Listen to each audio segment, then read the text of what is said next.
2022년 2월 22일 중고등부 예배를 시작하도록 하겠습니다. 사도신경으로 우리들의 신앙을 고백하겠습니다.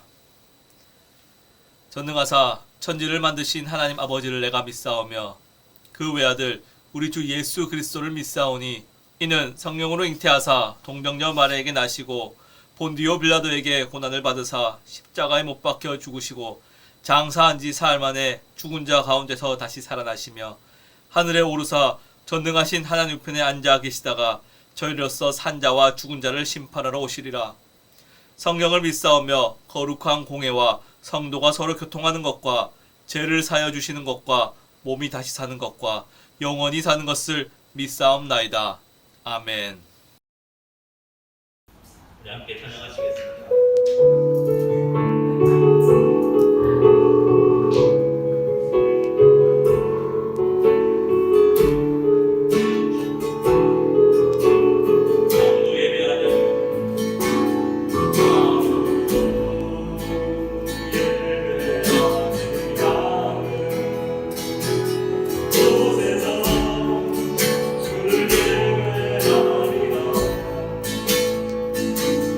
Oh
하나님, 저희가 직접 만나서 예배드리지는 못하지만 온라인으로 예배를 드릴 수 있게 해주셔서 감사합니다. 코로나 때문에 많이 힘든데 중고등부가 믿음을 잃지 않게 해주세요.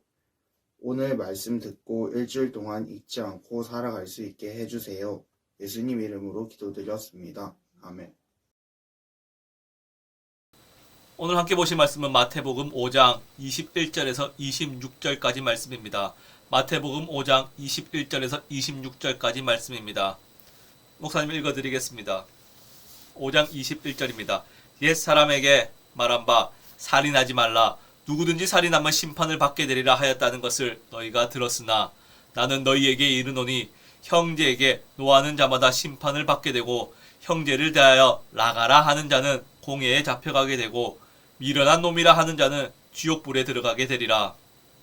그러므로 예물을 제단에 드리려다가 거기서 내 형제에게 원망 들을 만한 일이 있는 것이 생각나거든 예물을 제단 앞에 두고 먼저 가서 형제와 화목하고 그 후에 와서 예물을 드리라. 너를 고발하는 자와 함께 길이 있을 때 급히 사화하라. 그 고발하는 자가 너를 재판관에게 내어주고 재판관이 우리에게 내어주어 옥에 가둘까 염려하라. 진실로 내게 이르노니 내가 한 푼이라도 남김이 없이 다 갚기 전에는 결코 거기서 나오지 못하리라. 아멘. 네, 우리 중고등부 친구들 반갑습니다. 오늘도 이렇게 온라인으로 예배를 드리게 되어서 또 한편으로는 아쉽고 또 참 씁쓸한 마음이 드는 것 같습니다. 오늘은 먼저 목사님이 우리 친구들에게 질문을 하나 던지겠습니다. 매우 심각한 질문입니다. 이 질문을 듣고 혹시 마음에 찔리는 사람은 조용히 참여하는 자세로 이렇게 오늘 예배를 드리면 될 것 같습니다. 먼저 우리 친구들 묻겠습니다. 지금까지 살인한 사람이 우리 중에 있나요? 살인한 사람 있으면은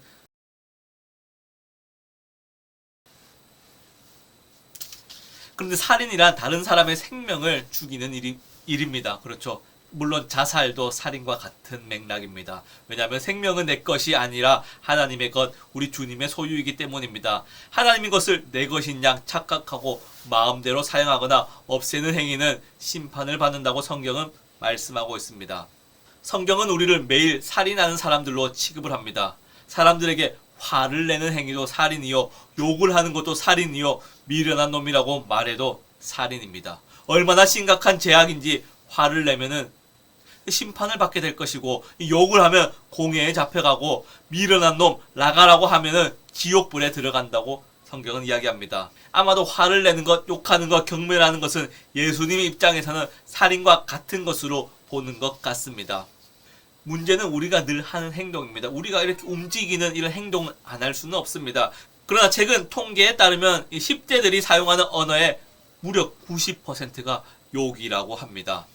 청소년들이 욕을 사용하는 그 이유를 습관이 되어서 쓴다는 것이 25.7%로 1위를 차지하였으며 그 뒤로 남들이 욕을 하니까 나도 욕을 한다가 18.2%, 또 스트레스 해소용으로 욕을 한다는 사람이 17%, 그리고 친근감의 표현으로 욕설을 사용한다는 게 16.7%로 나타났습니다.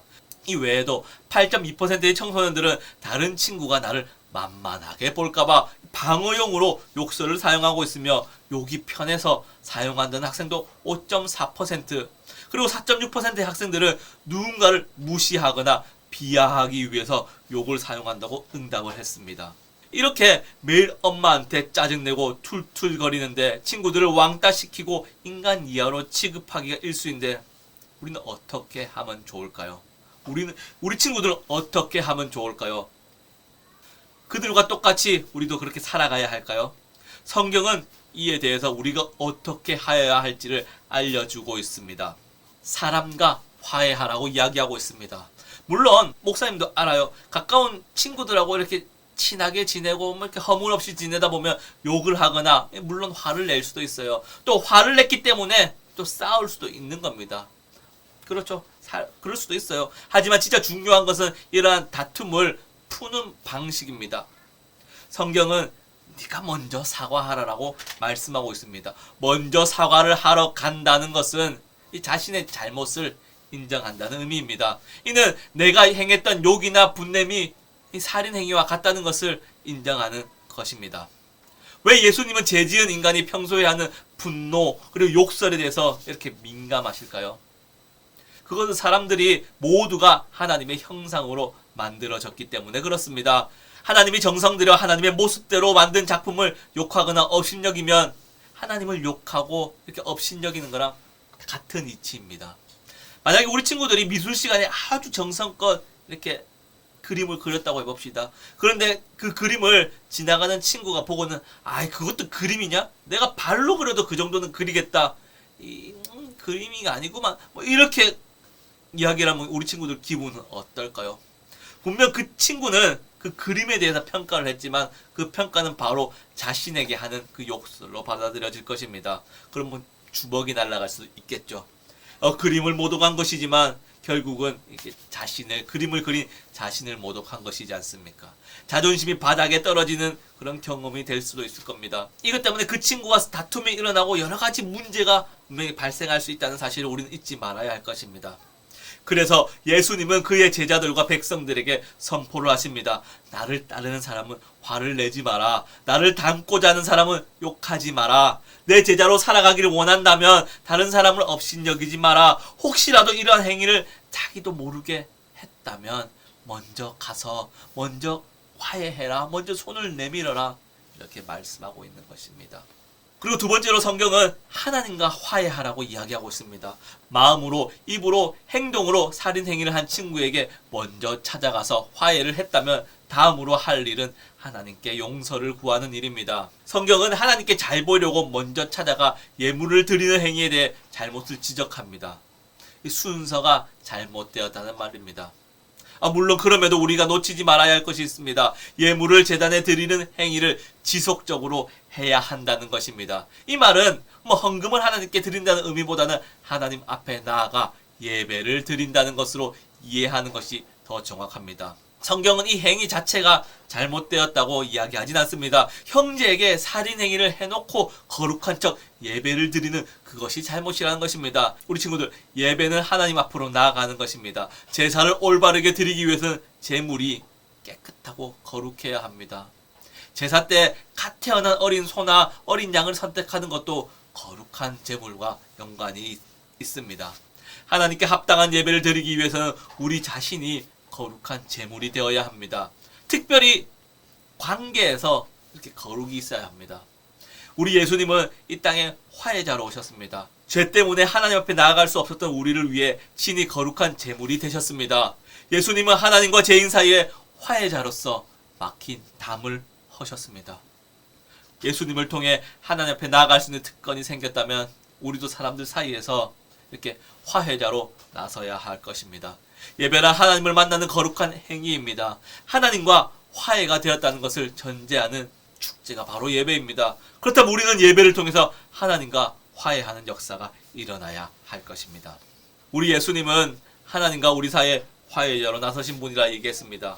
그렇기 때문에 이제는 우리가 이 역할을 감당해야 할 것입니다. 개인적으로 우리는 친구들 사이에서도 화해자가 되어야 합니다. 부모와 형제 간에서도 우리는 예수님을 닮아 화해자가 되어야 합니다. 우리가 살고 있는 이 땅에서도 우리는 화해자가 되어야 할 것입니다. 우리 친구들 알다시피 우리는 이 지구상에서 마지막 남은 분단 국가입니다. 우리는 복음 들고 예수님처럼 또 민족의 화해자로 살아야 할 것입니다. 이렇게 화해자로 나서는 사람은 다른 사람을 저주하거나 욕하지 않습니다. 화해자는 예수님처럼 사람을 살리고 민족을 살리는 그런 사람입니다. 그렇기 때문에 우리는 이렇게 이야기할 수 있습니다. 예수님처럼 먼저 화해하는 사람이 되세요. 그리고 아직까지 마음속에 용서하지 못하는 사람이 있다면 지금 오늘 함께 기도했으면 합니다. 화해자로 이 땅에 오신 예수님, 그 제 마음에 찾아오셔서 아직까지 용서하지 못한 그 사람을 용서할 수 있도록 역사하여 달라고 기도합시다. 가정과 학교에서 용서하지 못하는 사람을 품는 일이 나 자신의 힘으로 할 수 있는 것이 아닙니다. 우리 친구들, 오직 예수님께서 주시는 그 힘으로만 우리는 가능합니다. 진정한 화해의 왕이신 예수님을 우리가 의지할 때 우리의 관계 속에서 막혀있던 그러한 문제들이 해결되어지고 풀어지며 진정한 화해가 일어날 수 있는 것입니다. 그렇기 때문에 우리 친구들 이번 한 주 살아가면서 친구들과의 관계 문제 한번 다시 생각해보며 내가 혹여나 화해할 것이 있는가 살펴보며 화해할 것이 있다면 먼저 연락해서 화해의 손을 내미는 우리 친구들 되기를 소망합니다. 이 시간 함께 기도하겠습니다. 하나님 아버지 감사합니다. 코로나가 극심한 이 와중에서도 우리 친구들 이렇게 영상으로 예배드리게 하시고 또 예배자로서 살아갈 수 있도록 우리의 삶을 붙들어 주셔서 하나님 참 감사합니다. 아버지 하나님, 우리 중고등부 친구들이 예수님 닮아서 이 땅에서 남들과 똑같이 욕설과 분노와 다툼이 넘치는 그런 삶을 사는 것이 아니라 내가 먼저 손 내밀고 예수님처럼 화해자로서 나서는 우리 중고등부 친구들 되기를 소망합니다. 그래, 우리 중고등부 친구들 통해서 친구들 관계에 화해가 되게 하시고 먼저 손을 내밈으로써 깨어진 관계가 회복되게 하시며 다시 세워지며 신앙에서 바르게 세워질 수 있도록 우리 아버지 하나님 은혜 베풀어 주시옵소서. 우리 친구들 또한 한 주간 은혜 베풀어 주셔서 이 코로나 와중에서도 버티고 이기는 힘을 허락하여 주시옵소서. 예수님 이름으로 기도드렸습니다. 아멘. 하늘에 계신 우리 아버지여, 이름이 거룩히 여김을 받으시오며 나라가 임합시며 뜻이 하늘에서 이루어진 것 같이 땅에서도 이루어지이다. 오늘 우리에게 일용할 양식을 주시옵고 우리가 우리에게 죄 지은 자를 사하여 준 것 같이 우리 죄를 사하여 주시옵고 우리를 시험에 들게 하지 마시옵고 다만 악에서 구하시옵소서. 나라와 권세와 영광의 아버지께 영원히 쌓옵나이다. 아멘. 네, 우리 중고등부 친구들 잘 지내고 계시죠? 오늘 특별히 광고사항이 하나 있는데 장정교회 홈페이지를 가면은 가정예배 순서지라는 항목이 있습니다. 거기에 가시면 이번 주 13일부터 19일 사이 우리 친구들의 가정이 드릴 수 있는 예배 순서지가 마련되어 있습니다. 그래서 우리 친구들 이렇게 가정에서 가정예배를 드리고 그 인증샷을 찍어서 이렇게 차곡차곡 선생님께 보내드리면은 상반기와 하반기를 나눠서 두 차례 걸쳐 시상을 하도록 하겠습니다. 이것이 지금 코로나 상황에 교회에 모여서 예배를 드리지 못하니 가정에서 예배를 드림으로써 우리 신앙을 잘 이어나갈 수 있도록 위함이니 우리 친구들 홈페이지 들어가시면은 가정 예배 순서지가 있습니다. 이를 다운받아서 우리 가정에서 예배를 드리면 이렇게 상반기와 하반기에 시상하도록 하겠습니다. 그래서 매주 이렇게 각 반 담임 선생님께 인증샷을 보내주시면 그 매번 체크해서 이렇게 시상하도록 하겠습니다. 네, 우리 친구들 코로나가 매우 극심합니다. 건강하고 안전하게 또 한 주 살아가는 우리 중고등부 친구들 되기를 소망합니다. 우리 친구들 그럼 다음 주에 뵙겠습니다.